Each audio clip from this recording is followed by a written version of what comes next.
Right, okay, so this is a continuation then of the previous one. So this is part 2 of surgery series, I believe. This one actually happened on the 27th of November 2025. Again, it's an eye surgery one. And then we're going to go into another one, which isn't eye surgery, but it's very medical in nature. And then there'll be some scripture reading during it. I've noticed as well that this particular one sends me in a direction of what the next video will be. I would otherwise put it the opposite way around, where it finishes exactly where the next one would start, but it wouldn't feel quite right, because then it wouldn't continue from the previous one I've just done. So I'm going to do this one anyway, which is the eye surgery one. And then, as I said, I'll do another one which I've been holding off for quite some time, and I'd meant to do really close to the beginning of all these videos, and I felt like I wanted to finish off a certain type of dream that I'd had. But now this makes more sense to just tag it onto the back end. Anyway, so let's get started on this one. So as I said, 27th of the 11th, 2025. I put here the order of this one is a little bit unclear. I think as I'm writing it, I'm kind of working out the order a little bit more, because I remember these bits I mentioned right at the beginning, they go through here, which I further explain towards the end. So we'll just take it as it is. Okay. So the location anyway on this one is in a hospital location. And I'd parked up. I'd gone into this place which had a massive waiting room, absolutely massive. It was just like one open floor, and it was housing, I would have said, roughly about 200 people that were all in this waiting room. Yeah, as I turned up, I just went straight to my appointment without waiting at all. So I bypassed the waiting room completely. And I was seen immediately, and I was actually led to a room where someone had been wheeled in on a gurney, and where the friend of this particular woman that had been wheeled in, I put here, who looked Latin American, maybe Mexican, maybe, had taken her in to be seen. The only reason I mention that, by the way, is sometimes I'll quite often mention, oh, this person had short hair and was blonde and white, or etc. And it's because of sometimes I've seen meaning in there, or that it's used as a way of differentiating between people and stuff. So I mention it only for that reason, really, because it may at some point be relevant. So Latin American, as I said. So the patient was pretty non-responsive, actually, so on this gurney, and just really staring off into the distance like you weren't there, kind of like staring straight through you. And her friend was talking to this GP/surgeon. This was what she said was that this is not like this isn't like her at all. In this way that she's just completely blank. Something to that effect is what she was saying. And this possible trainee nurse or surgeon, or I felt a trainee potentially. I think like a trainee nurse or a surgeon or something like that. Because I think what happened was with this particular woman, she had actually diagnosed via her symptoms, what this illness was that she had, and that it was a very unusual illness that she had, and so she was really impressed with her diagnosis. A more senior surgeon, both of them wearing, I put here, dark blue outfits, so your typical scrubs is basically what I'm saying, yeah. They agreed with the trainee's diagnosis, and he performed the surgery right there, literally on the gurney, right there, and no anaesthetic was used. So he got out this scalpel and this kind of tweezer-looking tool, and went in through the woman's right eye. So went in through the right eye, so it's kind of like, I guess, right in the edge, right in the side, and was going in there and had this sort of tweezer tool to do something with. I'm not quite sure what happened there, but I just briefly pause there for a second just to say it was the right eye. Now, if you remember on the last one, it was the left eye, and I was kind of thinking, is there any relevance to the eye, as in which eye? And I mentioned that in the previous video, actually. Was there any relevance to which eye was being operated on? My conclusion was, I don't know. I don't think there was anything conclusive there. I did actually quote a scripture, one where it talks about the right eye, And then another one where Mark says the same thing, and just says I. He doesn't differentiate between left and right. So I don't know whether there's any kind of relevance there, but it sent me to the right scripture. That was the kind of main thing, really. Anyway, so as I said, he gets his scalpel, goes in through the right eye, and the woman barely reacted. As I mentioned, she's had no anaesthetic. This guy's got a scalpel and is going in, but no reaction. No reaction really from the woman. I think it was just a little bit of just very faint twitching, almost involuntary reactions to what he's doing, maybe pinching nerves and all that sort of stuff. But the blood was absolutely streaming out. So this guy's come in the side, with a scalpel, and then blood's pouring out. Then once the surgery is all done, she gets patched up, and they put on this like fabric, typical sort of fabric gauze thing that goes over her eye, plasters, sort of holding it all down, and just sent her on her way. And I didn't see any change in the woman post surgery, but assumed that she had some kind of a neurological issue which the surgery was attempting to correct. Again, didn't really. All I saw was this blade going straight in and blood pouring out and stuff, and barely even flinching. Just like as I said, an involuntary twitch, let's say. I was purely an observer in this. So no one interacted with me in this dream. I don't think, anyway. Certainly up to this point, no interaction with me at all. So it may have been like I'm just viewing it as an observer, fly on the wall kind of situation, which you get in dreams. Sometimes you're not an active participant in the dream. Sometimes you're just observing it. But I had, fly on the wall, viewing everything that's going on. So next it went to me being at the hospital, and I guess it was like now it was me going. So I guess I was coming for that same surgery, which was odd because obviously, given how unusual this trainee had said this illness was incredibly unusual. Yet I'm coming in for the same surgery, and obviously that surgeon, the one performing the actual surgery, sort of agreed with this diagnosis and the fact it was very, very rare.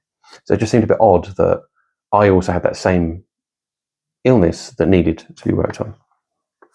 So they did. Apparently, they did mine, but I didn't actually see anything of the procedure. But as I was leaving after being patched up in the same way, and leaving through the door of this ward, I saw. So this isn't overly clear. This bit. So this bit where I said that I've had a surgery, I'm not sure 100% that I did, because I think I mentioned further on. I'm not sure if I did have the surgery because I didn't have any of I didn't have the fabric gauze and stuff like that. It was more like a consultation, I think. I think it was more like a consultation talking about that I'd realised I had the same problems as that other person. I was nothing like her in that I wasn't just sort of staring through people and non-responsive. I wasn't like that at all. But I've got a feeling I didn't have the surgery actually. But I wrote at this point that I didn't see the surgery happen. Okay, so again, maybe an indication that it just didn't happen. As I said, it may well have just been a consultation. Anyway, on leaving this ward, I saw a conversation being had between a white woman this time, who had, I've got here, blonde to medium brown sort of hair, who had dyed her hair. So you'd seen that her hair as this dyed colour, it looks like, but the roots were very sort of white looking. Okay. I think that's relevant. That's the only reason why I mention it. Those kind of things. If you mention it, if you realise it in a dream, it's probably because it's relevant. Okay, so as I said, so she's got her hair dyed, but the roots are coming through. The roots are showing. So I put here, I could see the undyed part of her hair, the roots growing through, which were white, and her hair was actually pretty short to roughly ear height. So that sort of height, I suppose, so quite short. And she was speaking to either the surgeon or some sort of aftercare nurse, maybe, about the aftercare aspect and how long her friend, so talking about this previous friend, I guess, we need to keep that plaster. I mentioned on the eye. How long that plaster would need to be kept on for. And I think it was a male friend that had a surgery and was in recovery, and she had come to pick him up. So actually, maybe it was a different. Actually, I think is it the same person? I'm not sure if it's the same person from that original surgery that I'm talking about there.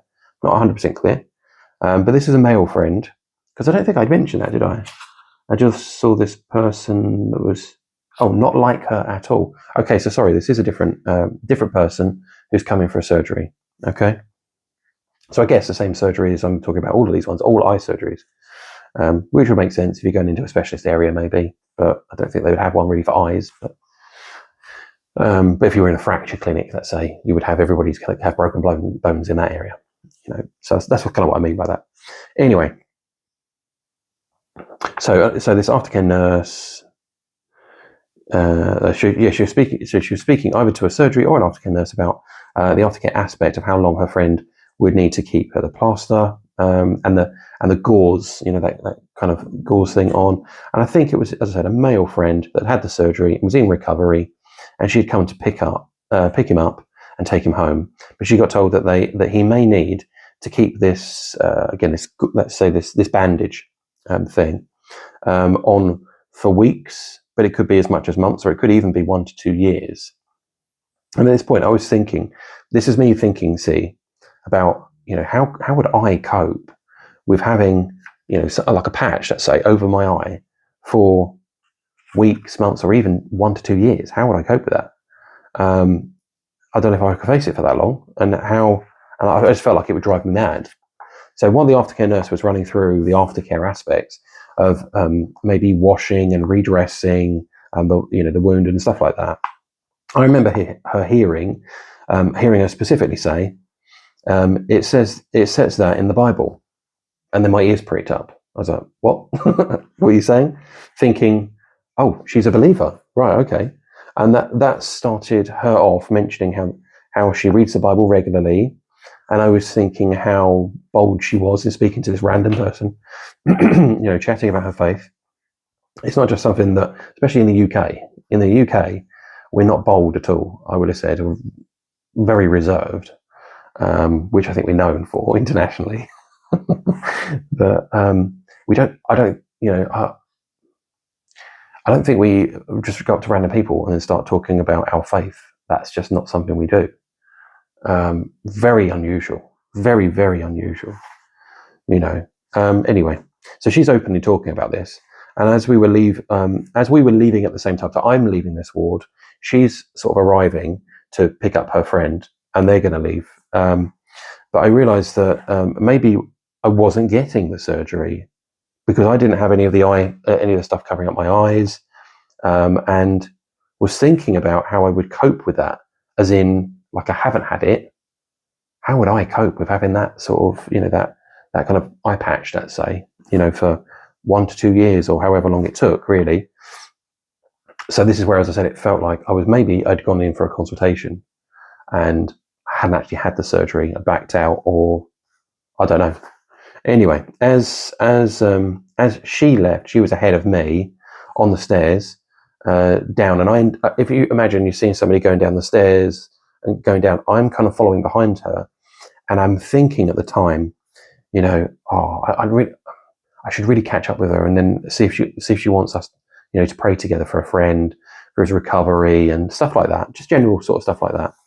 But I really lacked the confidence to talk with her. As I saw out the window then, and I was thinking, because I was seeing her going down the stairs, and I don't think I did follow her. I was going to follow her, and it's just, where that moment is passing by, your moment of opportunity to do something, to say something, and it's just disappearing. And then I'm thinking, maybe I'll shout out the window, like, stop, and I'll run down and I'll catch her up, because at this point she's gone down all these different flights of stairs and I'm not going to catch her up. But I saw out the window to call out to her and pray with her, and I decided instead, in just quietly praying to myself in my head, maybe that's what I did instead, rather than with her at the same time. So I know it was a perfect opportunity to pray with another believer, but seriously lacked the confidence. I'm like that in church as well. I really am. I really struggle with center of attention and stuff. I really, really struggle with that, despite me, again, and I've mentioned this before, being on here. But then I don't have an audience that's speaking to me at the same time. It's very, very different. I'm just speaking to a camera on my own, so it's a completely different scenario. And I just hate that kind of attention. I'm not very confident at all when it comes to praying and stuff like that. I'd always feel like I'm going to slip up, or I'm going to say something wrong, or they were just always like that. I never know what to say. I rarely have rarely have prayers that I can go just, kind of start praying on stuff. I'm pretty poor at that, to be honest. I can get in a flow. I find myself getting into a flow sometimes, and then I'm feeling like it's all just coming through. It's coming through. It's coming through. I do have that quite a bit. I could go into like a 20-minute prayer on a drive, or something like that, and it's just flowing, not stopping, more or less. That sometimes happens, but it's quite unusual. I just feel very self-conscious. Lack here the confidence, which is frustrating. It's my personality. I've always been this way. Not confident, really. Confident in groups, but I'm just not confident being the center of attention. Anyway, so what? Blah blah blah. Decided to pray to myself. Perfect opportunity to pray with a believer. Yeah. Anyway, right. So the next part. So that's that done. She's disappeared. I just pray quietly, and then we go to a different scene. This part is sort of out of order. Again, this is where I think I've recorded it slightly out of order. Could be anyway, because after this part, or more maybe before this part, before the GP surgery, the whole hospital bit, all that kind of stuff, I was looking at the outside of the hospital. So, I said about that big waiting room, it had like 200 people in it. I mentioned it right at the beginning. Well, in this part, I was seeing it from the outside. And it was really, really weird. It was quite a tall building. I mean, if I was to guess, 8 to 10 stories, maybe a bit less, probably a bit less. In fact, actually, let's say 6 stories, something like that, 6 to 8, maybe something like that. Anyway, it was a very, very concrete looking building, and it almost looked like a multi-story car park, really. It was very open. It didn't have glass front to it. It was very open. So you could see straight in and see this waiting room, and it was just open to the elements. It was really bizarre. Where is it? Looking at the outside of the hospital, and honestly, it looked really, really, really crappy. It looked awful. It all just looked like concrete. I put here, looks like a multi-story car park. We've actually got a multi-story car park concrete that looks very, very similar to this in a completely different location. It's actually the car park I use when I'm parking up for church. But it looked just like that. But it was in a completely different location, and it was apparently a hospital. So this may have been going on, as I said before, or maybe I noticed it when I was leaving and I'm looking back at the hospital. Not 100% sure, to be honest. I can't be sure as to when I noticed it, really. I just remember seeing the outside and it looked awful. Tons of people all squashed into this pretty big area that looked like the same sort of size as a car park, all open between the floors. So there's no glass, as I mentioned there.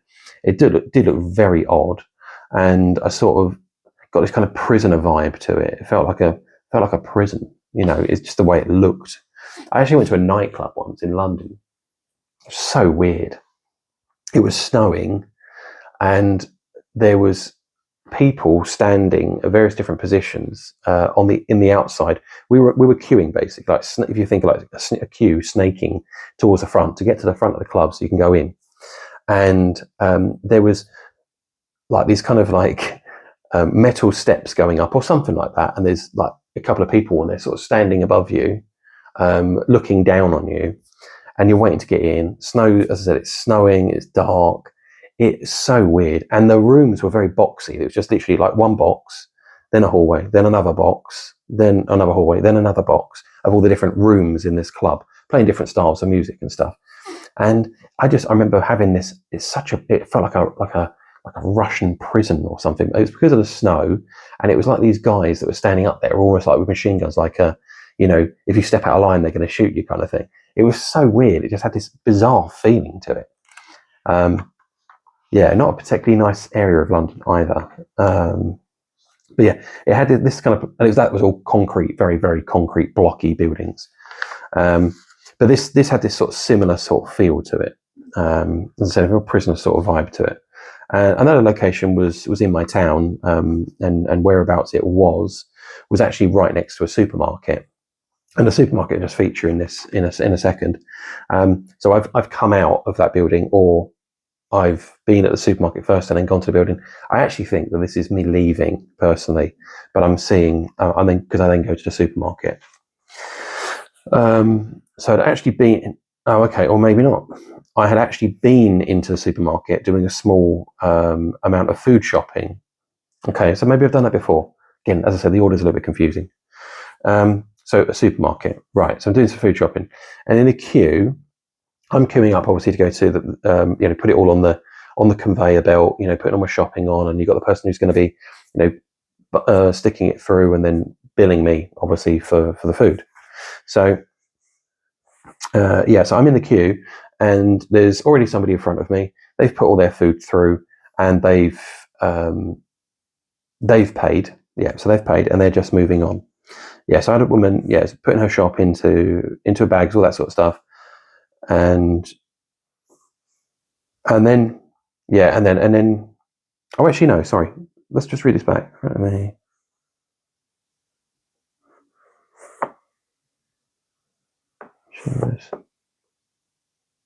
Okay, yeah, sorry. So sorry, the person in front of me hasn't paid. She's all of her stuff has come through. She's still bagging it. Now her shop's finished, but the guy or girl, I can't remember, who's putting through her shopping, has said, like whatever amount of money that needs to be paid or whatever, and then he just proceeds to start putting mine through. Now my shop was quite a small shop, and he's just put mine through at the same time as hers, and so she starts bagging all of my food up, that I've been buying. So she was packing. Yeah, so she was. I think what happened. I'm getting it back. Is she had paid for her shopping, but as she's packing, this guy keeps putting through my stuff, and she starts packing my food into bags. Is what happens. Sorry, that's how it happens. Puts my shop into her bags, and I was like telling her, like, stop. I was like, stop. Can you stop putting my shop into your bags?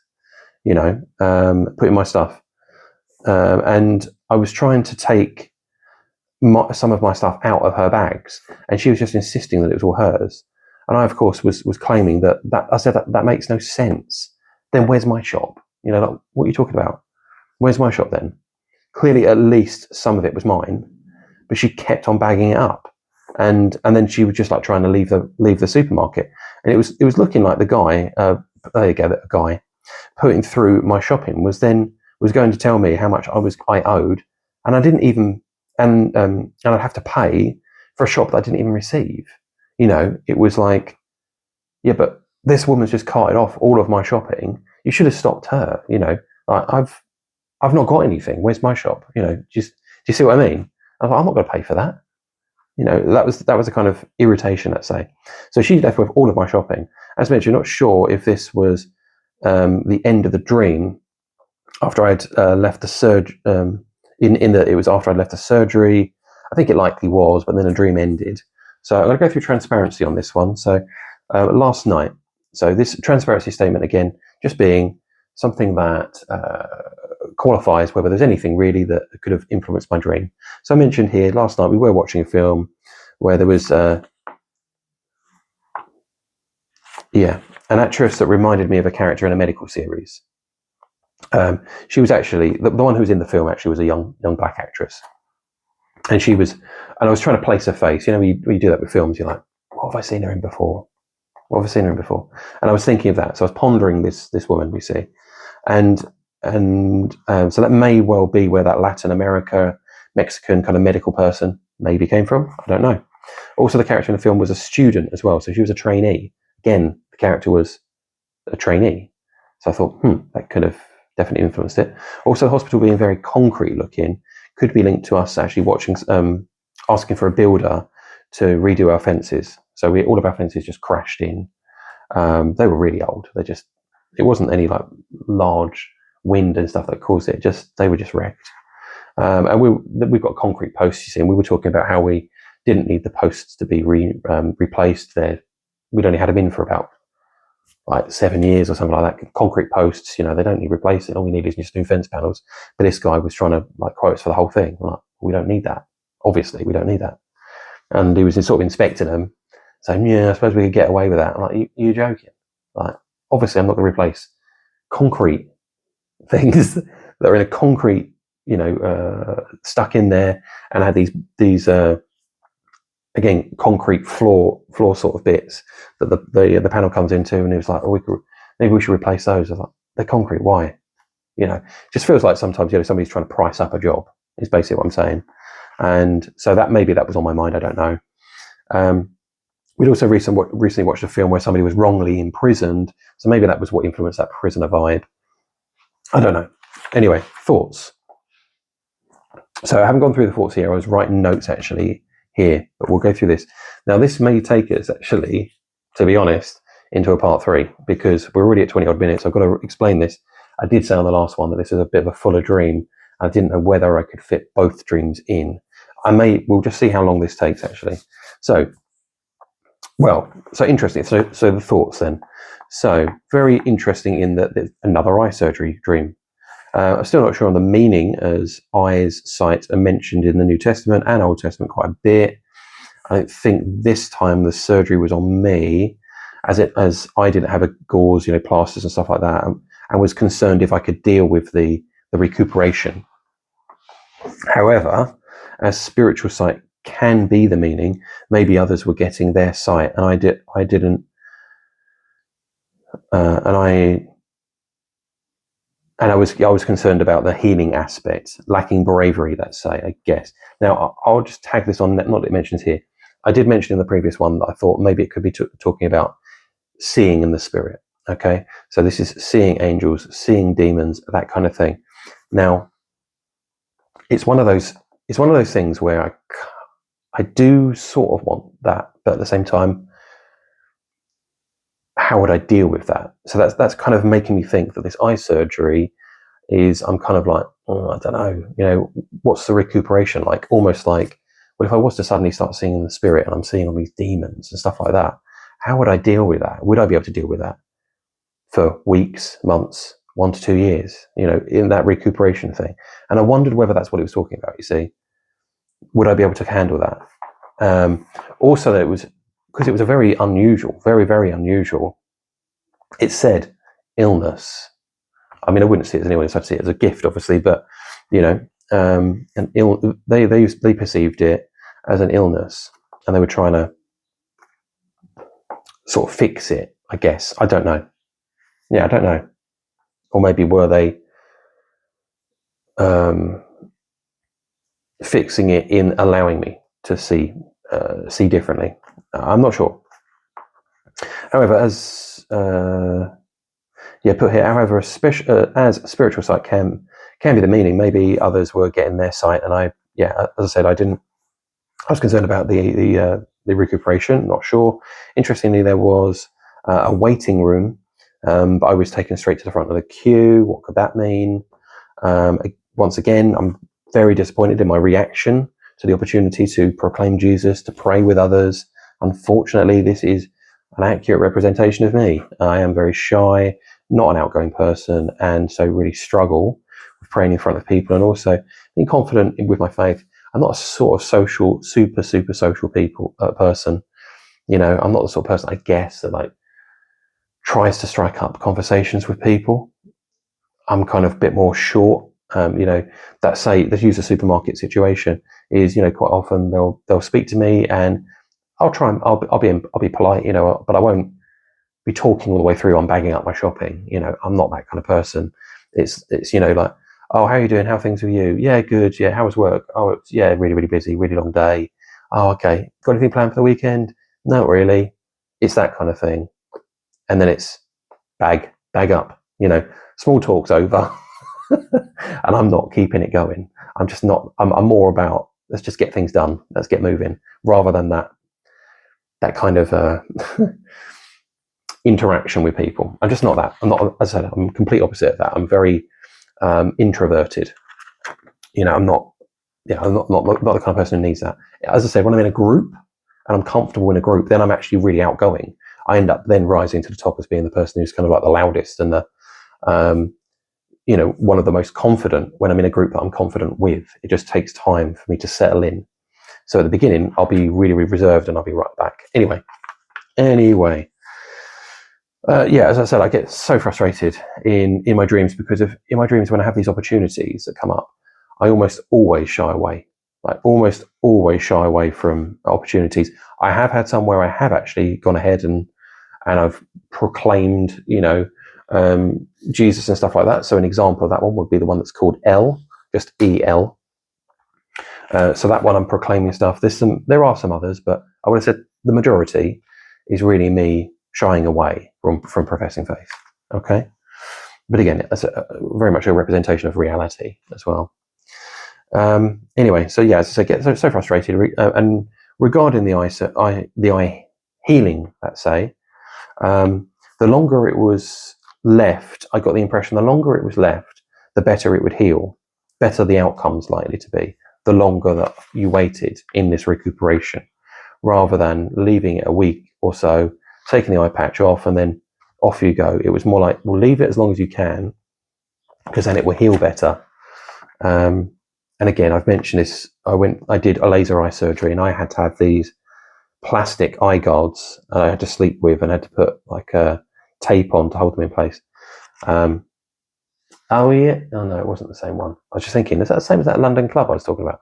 Different club actually, where I just had my laser eye surgery. In the last video I mentioned how I went clubbing. Really shouldn't have done. I'd been advised of not going into smoky environments and stuff like that, but I did because it was my 21st birthday. It wasn't a very good idea, but it worked out fine in the end, despite going against medical advice. So it's all talking about guarding my eyes against things, and we should not see.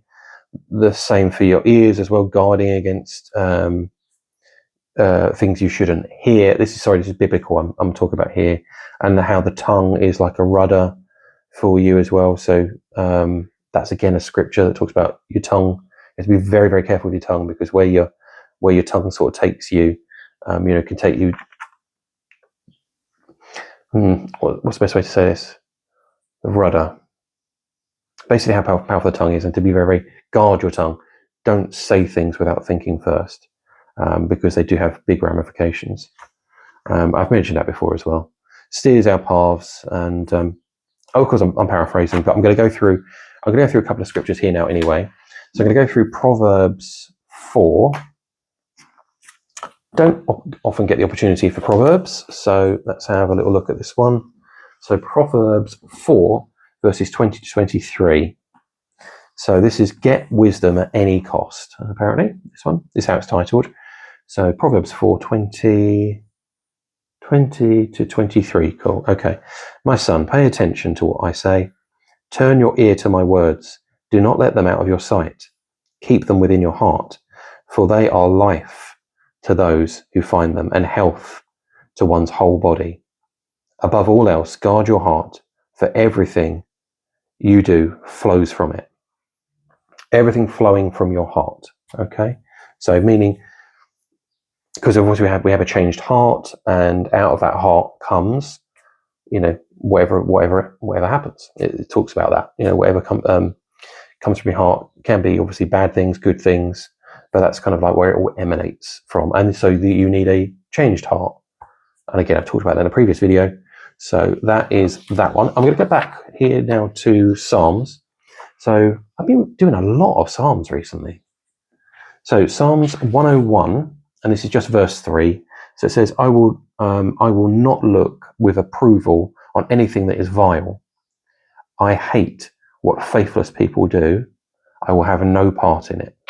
Okay, so again, it's talking about sight. With both of these, it's talking about, I suppose, guarding your eyes and your ears, and being careful about what you say to a certain extent is what I would say here. And I put similar aspects. It does mention similar aspects in Matthew 15, verses 17 to 19. Okay, I didn't prepare for this one, so I'm not sure if this is because I wasn't actually expecting to go through it, but I'm going to quickly bring it up, actually, so it won't take me long to find it, being Matthew. It's just these the pages on this Bible are so thin that you can overshoot quite easily or under as to where you expect what you're going to be. So 15. Oh, okay, right. Oh, I did write this down, didn't I? Sorry. Oh, yeah, I did write this down. So this is talking about a similar concept. But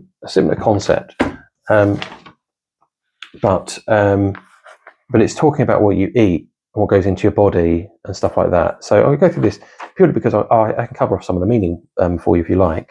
So Matthew 15, 17 to 20 is what I've covered off here. So 15 to 70, where is it? Matthew 15, 17. Yeah, 17 to, what did I say? 20. Yeah, so this is basically Jesus asking. It says Jesus asking them. So it's a parable. It's explained about a parable and what defiles a person. Okay, so this is Jesus speaking. I'm just going to read it actually from here. It'll be easier. So it says, "Don't you see that whatever enters the mouth goes into the stomach and then out of the body? But the things that come out of a person's mouth come from the heart, and these defile them. For out of the heart comes evil thoughts, murder, adultery, sexual immorality, theft, false testimony, slander. These are what defiles a person, but eating with unwashed hands does not defile them." It's purely because they were challenging. I think this is when the Pharisees possibly were challenging. Yeah, there we go. Then some of the Pharisees and teachers, that's 15:1. Teachers of the law and stuff like that. They're basically talking about the traditions of the elders. So it says here, talking about the traditions of the elders in that they would wash their hands before eating. And what Jesus is basically sort of saying, look, it's not about that, And this was, we do that anyway, okay? This is not what they're talking about here. This is what they used to do when they're washing their hands, just for a bit of added information, is it's like they would do a cleansing ceremony on their hands, purifying, doing a certain amount of things, I guess, to purify their hands before touching the food that they were going to eat.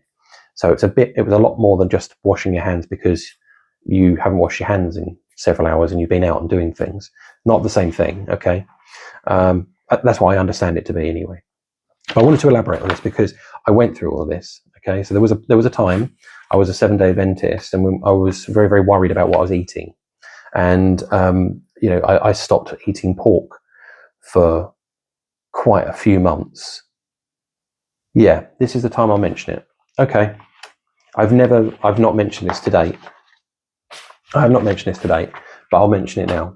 Okay. So I've never mentioned this in any videos. So as I said, I went through a patch where basically what happened was very early Christian days.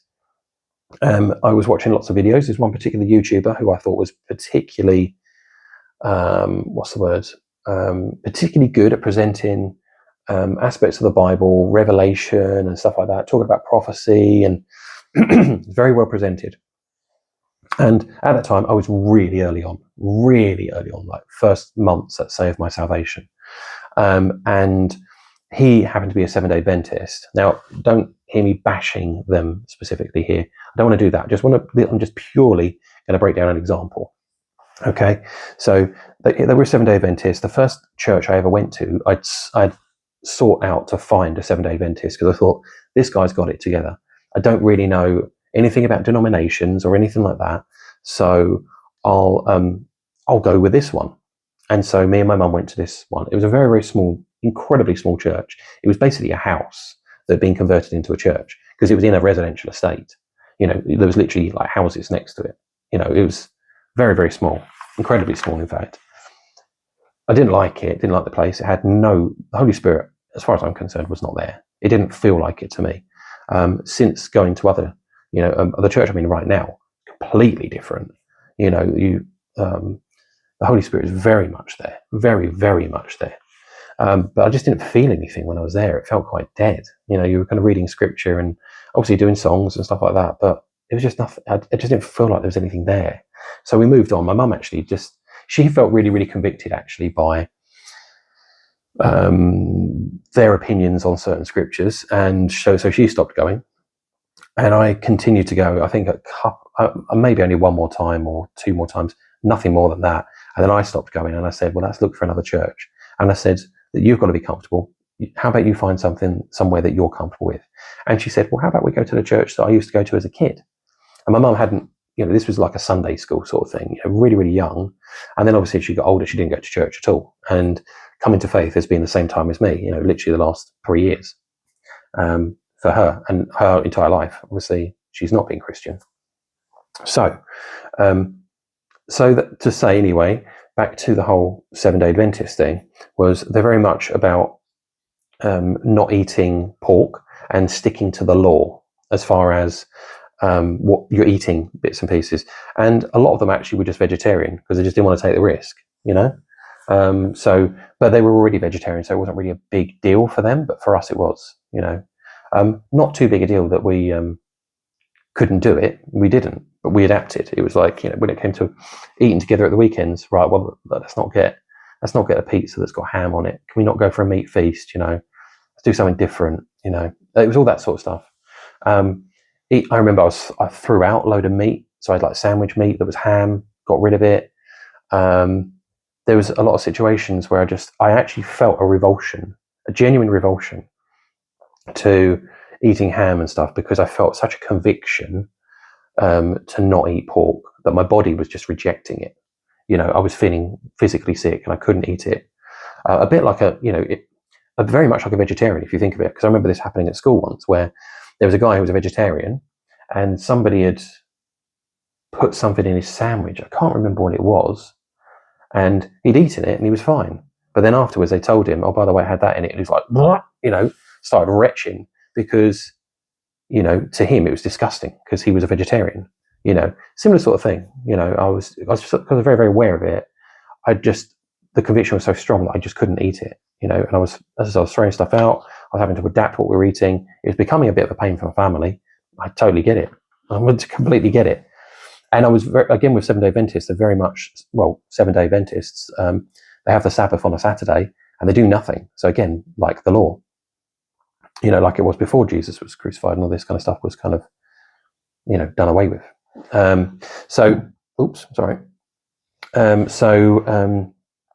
So it meant on Saturday, I had my prep day, which was Friday.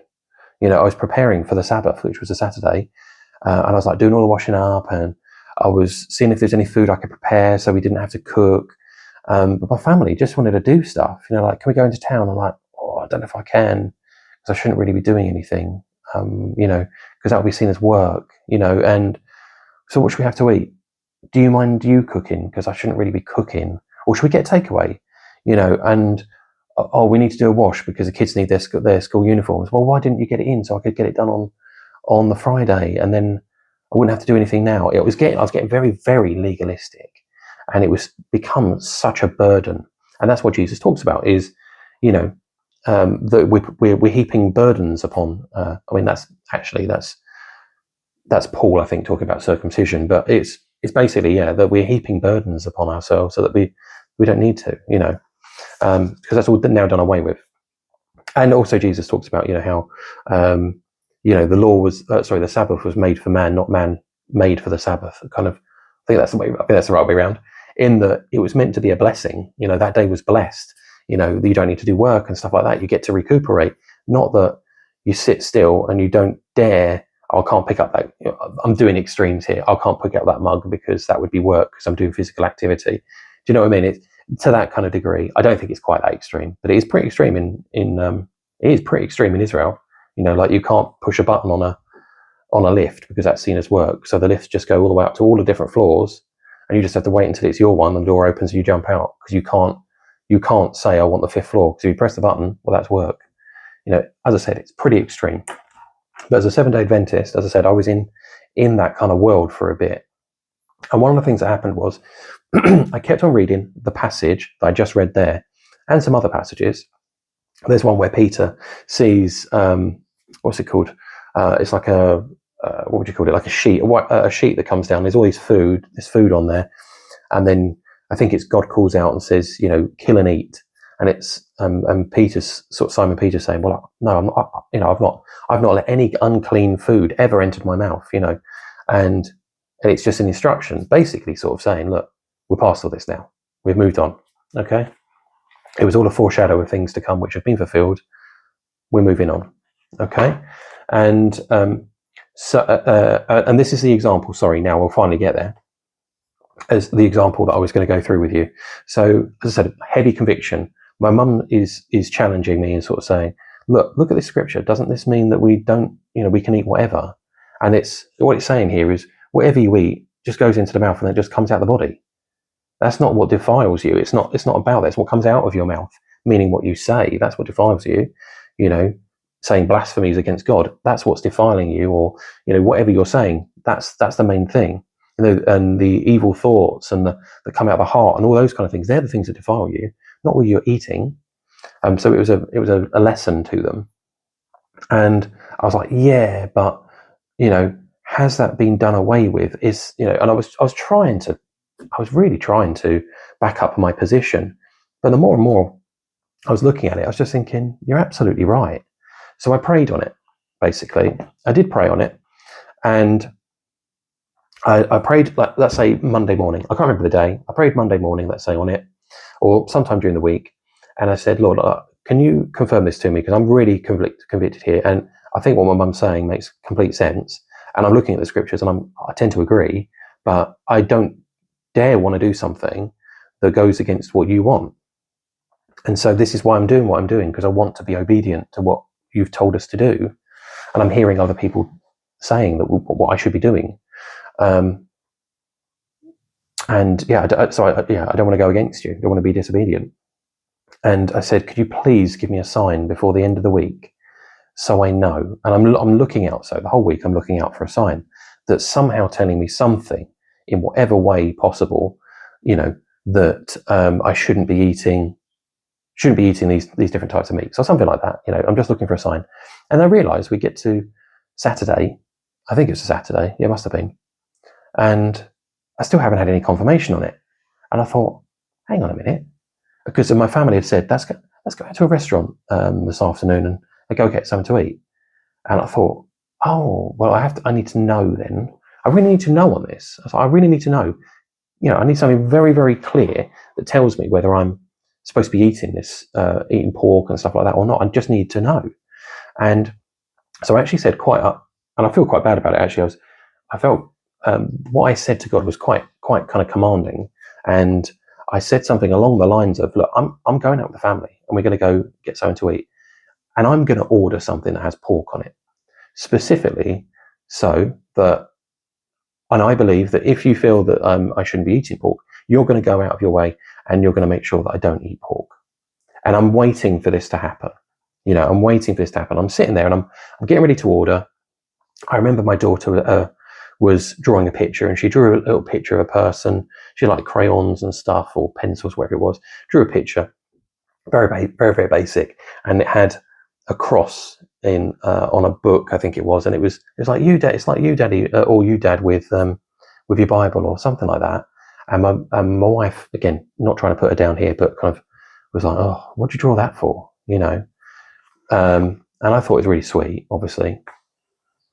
That's my youngest daughter at the time, and I thought it was really, really sweet.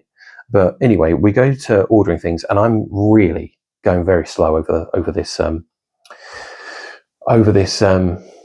menu, and I'm thinking, I'm just going to go with chicken burger. I'll go with a chicken burger. Whereas what I was going to go with was I was going to go with a burger, like a beef burger, let's say, with bacon, like double bacon and bacon bits on it, pulled pork. I was going to go for it, that sort of thing. And I thought, no, I'm being really stupid here. I feel like I've been really quite pushy with my prayer to God, say, look, sort this out for me. I need to know, and I need to know now, because that's how it was. This prayer was very, I need to know. So it comes to it, and so I actually had this conversation with my wife. And I said, look, I'm really torn here because I don't know whether I'm supposed to eat pork. I think I had a conversation about it. I may not have actually. No, I didn't. I didn't have a conversation about it. But I decided, because what I was going to do, I got to that point where I really want that burger, but look, I know what I'll do. I'll just ask. I'll say to my wife, look, just tell her not to put bacon in it. I don't want any bacon. I don't want any of this pork in the burger. And in the end, I didn't. I just told her the burger with the pork stuff in it, and just got her to order it. And then what happened was, when it eventually arrived, and I'm then thinking, I've ordered it with the bacon. I'm going to take the bacon out. So I look in the burger, and I'm looking through the burger. There's no bacon in there, and I'm like, oh. I said, that's God confirming to me that, not that I said this, but I mean, I'm thinking this. Well, this is God confirming then, isn't it, to me, that what I'm doing is right. So not having ham or having pork is what I should be doing, because he's removed the bacon from my burger. And I said to my wife, I said, I can't believe this. It's got no bacon in it. She's thinking, oh, right, well, I'll go up there and I'll get you some bacon. Because if you ordered it with bacon, I'll go get it. I went, no. That's fine. I said, I was not expecting this to happen in the way it's happened, but it's happened. And I've got an answer now to something that I've been thinking about. Okay. And we'll leave it. So obviously I'm eating the burger. The burger has no pork in it. So that gives me a real conviction. Okay. So then I am obedient. I continue. So I continue not eating pork anymore. And then it gets further. And then I say in a prayer again, it comes up again. And we're going back to the same restaurant. That's say in weeks' time, a few weeks' time, months' time. I can't remember how long it was. And I said that, Lord, I'm still not. I know you've shown me. I'm sure that's the case. But can you give me a secondary confirmation, please? I said, I'm going to do exactly the same thing again. Okay, I'm going to do this exactly the same thing again. And I need you to do it in exactly the same way. So I know for sure, without any doubt, because I still do have my doubts. Maybe that was just a coincidence, that came up. It was, if you think of a burger and all the ingredients of a burger, you've got like tomatoes, you've got like gherkins, you've got onions, you've got lettuce, you've got the burger, you've got cheese, you've got all this stuff. One thing was missing, bacon. So I had this real conviction about it. Anyway, so we go the next time, I do the same thing, and this time it turns up with bacon. And so I take the bacon out, and okay, all right, fine. And then I start rationalizing it, and I'm thinking, well, maybe that I have been quite forced, not quite abrupt, and saying, look, I need you to confirm this again. Maybe I should just take that first one as the confirmation rather than keep pushing it. So I was really conflicted. And then I think I may have done it a third time. And in the end, it all just collapsed down. And I just thought, the more and more I'm reading this, the more and more this is obvious to me that this is the correct, that we can eat pork. It's talking here about, Simon Peter, and he can eat all this stuff. So I think it's all done away with. So then I just went back to normal. What I feel like that was, again, I don't hold to, obviously, like I've said here, I don't hold to the fact that kind of law aspect is correct. I think that you can eat anything. And again, Jesus does say, doesn't he, something like, whatever you eat, you kind of thank God for, it's more or less, I think it's something like all foods are clean if you thank God. Something like that is what he says. And so I kept on seeing all these things of like, I think it's absolutely fine, I know it doesn't specifically say stuff like in there, then they were just eating loads of pork, and it's really, really kind of really pushed, but it is in various different places for various different people. So I just felt a conviction of, no, that I can go back to just eating normally. Okay. But I did feel like it was a test on obedience. Okay. And I've had some testing. As I mentioned, the Demonic Realm series talks about my testing. And I know where all the demonic attacks I was having and all this kind of stuff, where my faith was really it wasn't actually being rocked, if I'm honest, because of the more and more I saw demonic stuff, the more and more I was kind of like, well, this just proves to me even more how true the Bible is. Like, so I don't understand what you're trying to do. Didn't know what these demonic spirits were trying to do, you know? But it felt like a testing of some sort. So I'm not sure whether that's going to come in later, which again is where I thought about this seer thing, seeing in the spirit. Well, given that I've experienced quite a lot of seeing and dealing with demons, does that mean that that's because of I was going to be tested, or I'm going to have an unlocking, let's say, of new spiritual eyes? Again, linking back into what we've got here with this eye surgery and stuff. You know, I was thinking, is that what I'm being, you know, what's going on here? So I still don't know. I don't see spirits. I don't see, don't see angels. I don't see demons or that sort of stuff. I don't see that kind of spirit world like that. I've experienced the spirit world of being outside of my body, which is all in the, again, the Demonic Realm series. You'll see stuff like that happen several times. It wasn't a one-off, and it was the same every time. Yeah, so that was just me. As I said, I wanted to get that in. I've not mentioned that at all. But as I said, it was a testing. It was an obedience test, I felt. That we both passed, because we did do this for months, of not eating pork and stuff, despite being told that we were being ridiculous and stuff like that, or feeling that we were being ridiculous. Sorry, I should say that more so that. So it did actually also make me think. So going back to the dream, sorry, a massive diversion there. Massive diversion. Obviously, I'm going to do another part. So I've just gone through Proverbs 4:20 to 23. I've done Psalm 101 to 3. I've gone through Matthew 15, 17 to 19. I put actually Isaiah 33:15 and Job 31:1 also talks of these kind of ideas. The film, oh, okay, right. The film I watched, I was talking about watching a film when I was going through transparency. So I put here, there was, let's say, yeah. So there was some intimate scenes, let's say, of those kind of scenes, and one of them was actually in a kind of very respectful kind of situation, in which this love scene, let's say, it was very respectful. The guy wanted to wait until marriage, and then she kind of split with that guy. And she very much wanted to wait till marriage and stuff like that. They were saving themselves. But the second guy tricked this young woman into sleeping with him. And it was just so awkward. It was so horrible. You really felt for the girl, because she'd been tricked into bed, basically. And normally, as soon as something like that actually comes on, I turn away.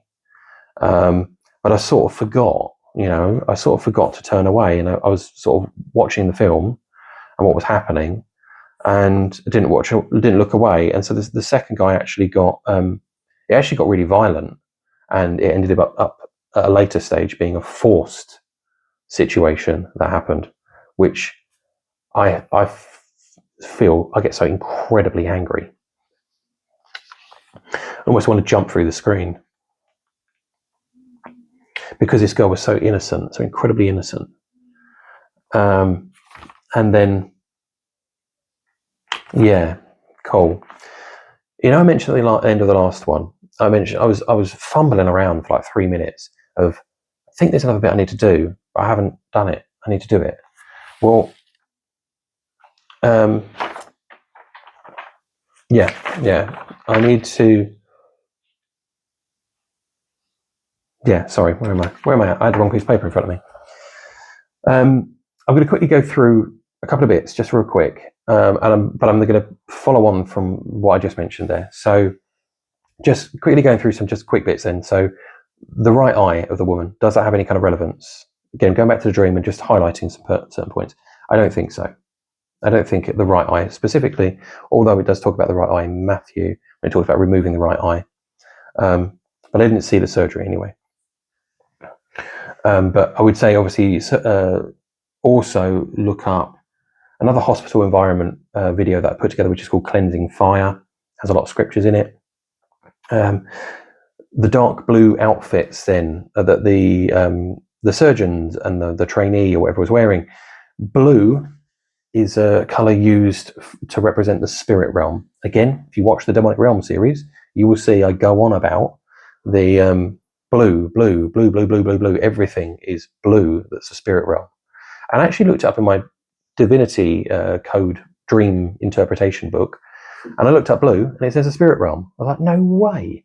That's exactly what I've thought. But obviously, I've been thinking of that for years, sort of, in these experiences I've had. But it was confirmed in the book. I was like, no way. Okay, all right, widely known, I guess. But I was wondering whether it's because it was talking about a spirit surgery. That's why they were blue outfits. But I looked up, and obviously surgeons and GPs, general practitioners, a lot of them wear blue and green scrubs anyway, so it's not like it's unusual. So I don't know whether that actually has any kind of meaning at all, other than just a medical professional. So I wouldn't lean on that too much. No anaesthetic though for the eye surgery. So could that mean obviously it's a spiritual surgery, not physical? Obviously, there's the bit where you've got you kept on seeing me doing this, right? And it's a blade that gets poked into the eye. I was kind of doing that as a visual cue, because I talked about a blade going in and then blood pouring out. Okay, and it made me think of blood streaming out of Jesus when the spear goes into his side. And obviously, there wouldn't have been any flinching there at all, because he was already dead. It was to check to make sure he was dead, and he was. But I mean, obviously in this, not quite perfect, because obviously the person having the surgery did flinch a little bit because they were alive, but they were non-responsive. And obviously Jesus would have been non-responsive. So there's a little bit of a connection there. A little bit, but again, that might be a bit of a reach. The dyed hair and the roots that were showing, well, the roots were white, if you remember. So what does white represent? Well, righteousness, doesn't it? So white represents righteousness.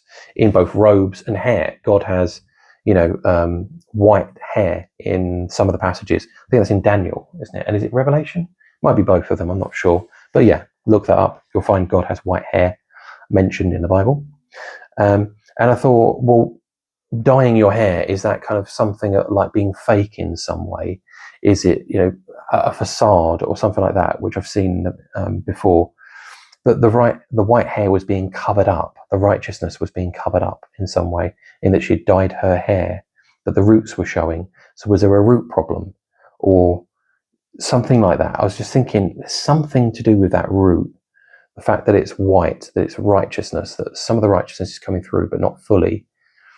Not could that be talking about me being reserved? In that I'm like me. That I'm not overtly a Christian. That said, I've tried to get myself out of this in a way by wearing a cross quite a lot, and it's so that I can put my faith out there to a certain extent, because I do feel like I conceal it. It's not like we walk around as Christians and we look any different. Do you know what I mean? But it's kind of like I want to show that I'm not trying to hide it.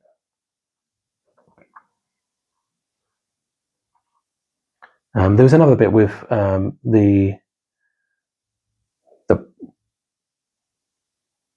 not. The woman actually also had short hair. Short hair can mean shame as well. Can mean shame, because if you were mourning, you would shave your head. You put ashes on your head, and you'd put on sackcloth, that kind of thing. So it's seen as shame. Okay, not having your hair, because actually. Yeah, no, I'll move on past that. I will move on past that. She was wearing glasses herself, which is kind of interesting. You think, well, you're involved in all these eye surgeries. How come you're wearing glasses? Seems a bit weird. A bit like a dietitian, who's absolutely massive. And you're like, wait a minute, you're giving people advice. But look at you. You're not taking your own advice. Do you know what I mean? That was what I was thinking. Because I remember my mum actually had a dietitian once who was, again, a very, very big girl. And it was kind of like, not sure that you're kind of projecting the right image there. Okay, the supermarket bit. So what I felt about the supermarket bit was that everything was being billed to me. I was being billed for things that I didn't receive, in the shopping bit. So I'd put all my food through, yet I didn't receive any of it, and I was getting billed for it. And I thought this could mean two different things. The billing aspect makes me think of sin debt, because if you think of like things being put through, it's like sin's being put through, and then you get the bill at the end when you die. How are you going to pay this bill? Well, I can't, because I don't have Jesus. Who's going to pay the bill for me? That's what I was kind of thinking there, that it was representing sin potentially. But or was it that this was representing something like everything that I owned, that say, was going through there, but I couldn't take anything with me, something like that, like going to heaven, like everything you own here on earth, none of it's coming with you, because when you leave. It's kind of like how you come into the world. You come into the world naked and you leave, with nothing, because you can't take anything with you. Maybe that was a message for me as well, in a way. The supermarket aspect is an aspect I want to use to move on to another dream. But again, where I was going to do it in one go, I can't do that now. Clearly, I cannot add another dream on here because of where I've diverted and gone into my Seventh-day Adventist aspect, which, as I said, yes, bear with me one moment. So, I just quoted that flash image, and I mentioned about Job 31 verses 1. I'm just going to quickly read that one out. It said, I made a covenant with my eyes not to look lustfully at a young woman. Okay, and that's what I was talking about, obviously, with that particular film that I watched. Now I'm going to quickly go through a flash image and then we'll finish. So the flash image I had after this dream, so a flash image being something that's very, very brief, it can be seconds, and you don't feel like you're properly in a dream. And I've mentioned this many, many times, but a flash image. So this is actually after I've finished writing this dream into the book. So this isn't the time after the dream, the dream's just happened and I have a flash image. This is after finishing in writing up the dream, during the night. So it's in the middle of the night. I've written it down on my phone. I started to slip off to sleep and had a flash image of maybe 1 to 3 seconds, absolute maximum. These tends to be what it is when I refer to a flash image. Very, very brief, not a dream really as such. And the image was of me heaping sand into a bucket. So I'm just got like a spade and I'm putting sand into a bucket to make a sand castle. Okay, how random is this? And so, and that's what I was doing. I was building a sand castle. So this refers to some other scriptures. Okay, so it's referring to, is it referring to my foundation? Am I the fool? Am I the fool that's building my house, let's say, on a foundation of sand rather than of rock, which is Jesus Christ, of course. And this is, of course, referring to the parable of the wise and foolish builders, found in Matthew 7, 24 to 27, and again in Luke 6, 46 to 49, which talks of building your foundations on the rock of Jesus rather than the sand, which cannot stand life's trials. That's me just summarizing it. So look that scripture up, obviously, and go through that one.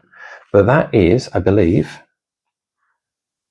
where I'm going to leave it, other than to say that, as I mentioned in the previous stream, that God is, the great physician, Jehovah Rapha. Okay, I mentioned that in part 1, which was a takeaway as well. But as I said, I'm going to get into the supermarket aspect, but you're going to have to probably jump 2 dreams to find the one that's talking about that. That's going to be called fresh meat, just so you know where that one goes. But I'm going to have to do this other one just to finish off all the surgery aspects. Okay, it's a very, very long video, so I apologize for the length of the video, but again, you'll hear me in quite a few of these videos. I go off on tangents all the time, but I go off on these tangents because I feel a conviction to do so. Okay, sometimes I think, no, I'll leave it, and sometimes I do leave it, but sometimes I feel, no, I haven't mentioned this before, and I think this is the right time to mention it. So a lot of the little bits I've mentioned in my dream book that I'll write down, I had a revelation on this, and I think, well, I can't just do a video on that. It's going to be like 3 minutes. What's the point of that? So I tag it onto something else, and I've been finding these little things. I've been able to tag in at different points, and I have done that a few times now. So everything is really coming together, really, really coming together well. Okay, that's it. I'll leave it there, and as I said, I will go through other dreams as soon as I have the opportunity. Really, I've done stacks of dreams over the last 2 days now, stacks of them over the last few days actually. So yeah, I'll catch you on the next one. All right.